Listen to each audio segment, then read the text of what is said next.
Ini nggak pakai edit-edit nih, langsung aja. Balik lagi sama gue di cerita inspirasi. Nah, sebelum gue mulai, depan gue udah ada nih temen gue nih, namanya Haki. Coba kenalin nama lu siapa?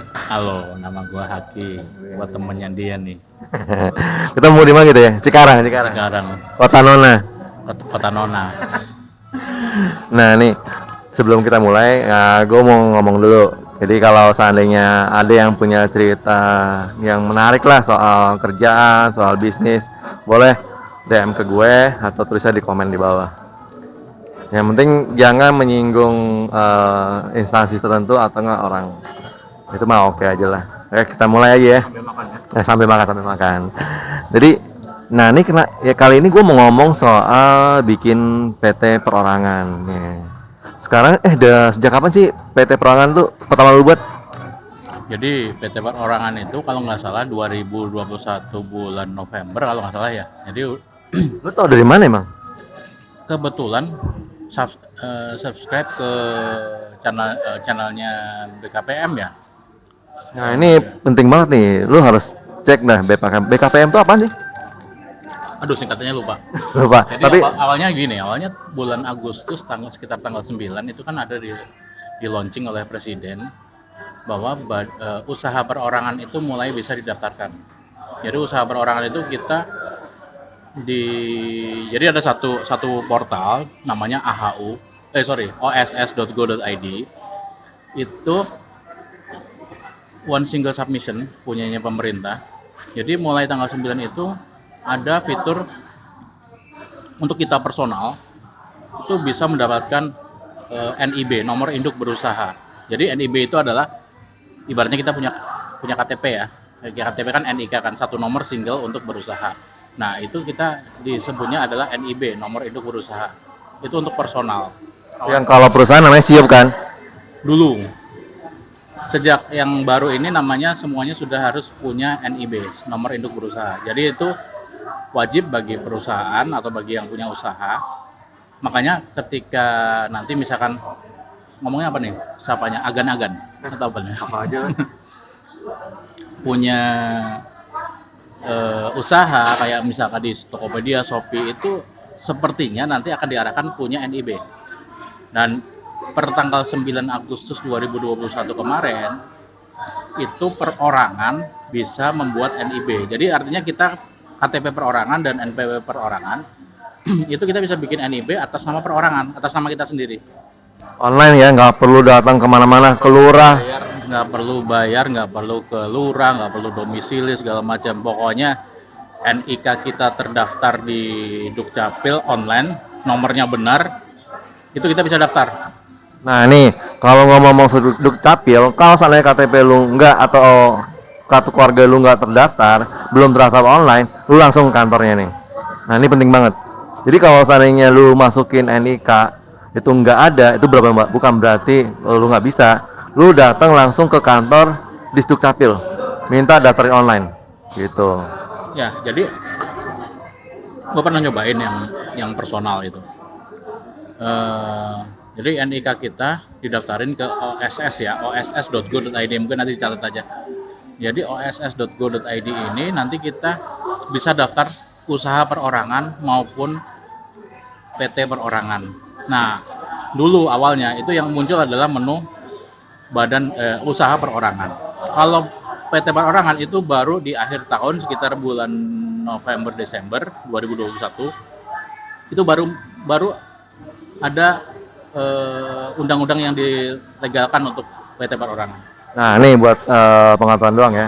Jadi sebelumnya itu pembentukan PT itu harus lebih dari satu orang, minimal dua orang, bener ya? Minimal 2 orang. Minimal dua orang dan beda kakak, bener kan ya?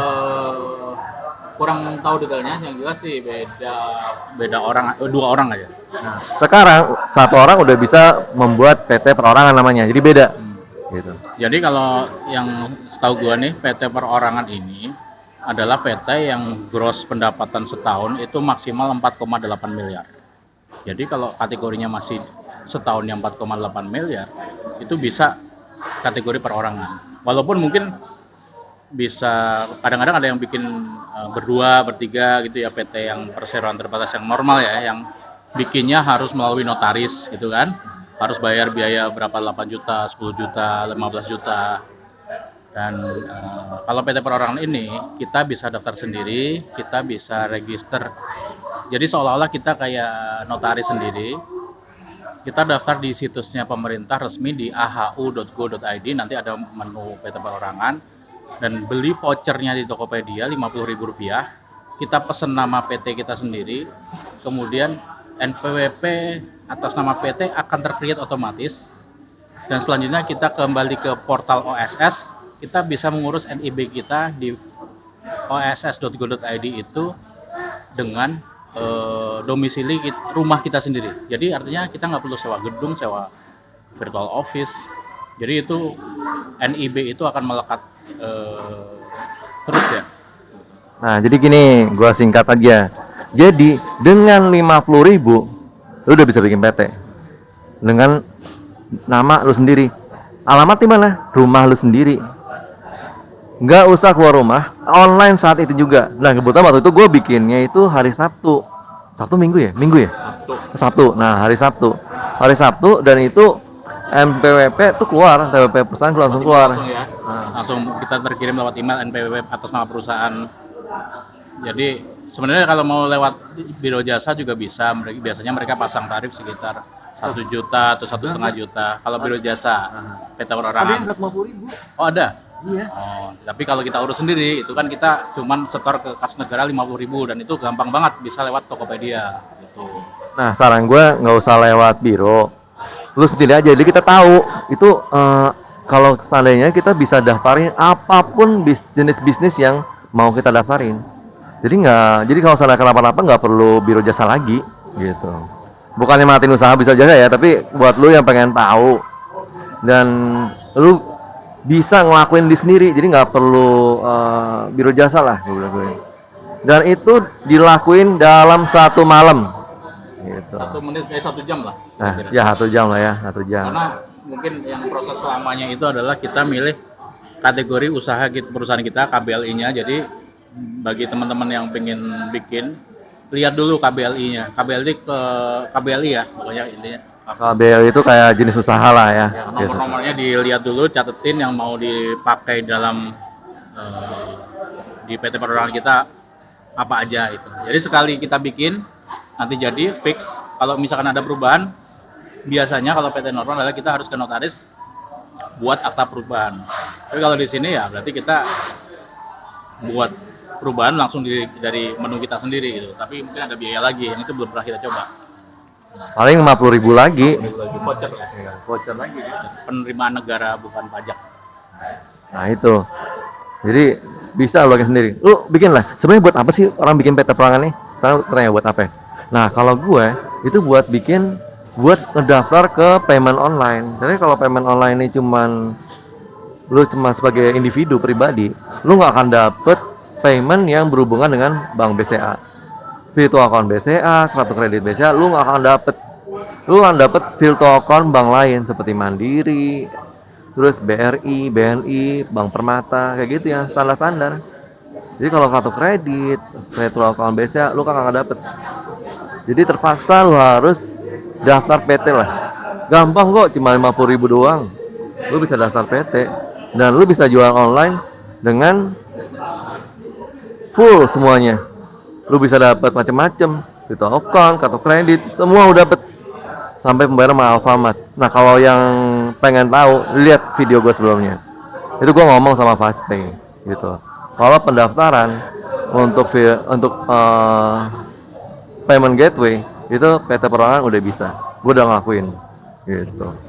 Dan untuk rekening gimana? Rekening perusahaan? Nah, rekening perusahaan gampang banget.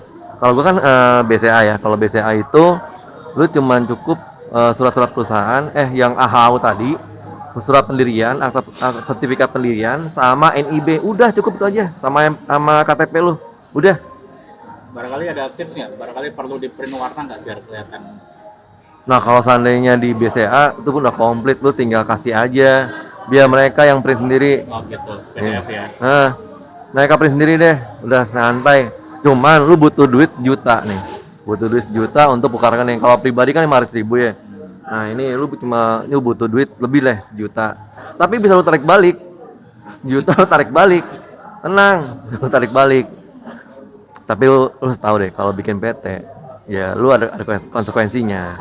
Pajak, coy. Lu lapor pajak. Lu kalau keluarin duit ya pajak itu kemana? Lu harus ada kayak laporan pembukuan lah. Cuma gue nggak tahu ya, gue belum nanya ke kantor pajak seperti apa jelasnya. Apakah 3 tahun gue boleh pakai 0,5% sebagai UMKM? 0,5% itu apa? Pajaknya Pajak yang yang harus gue bayar. bukan, pajak yang PPh 23 kan? Nah, gue nggak tahu PPh berapa.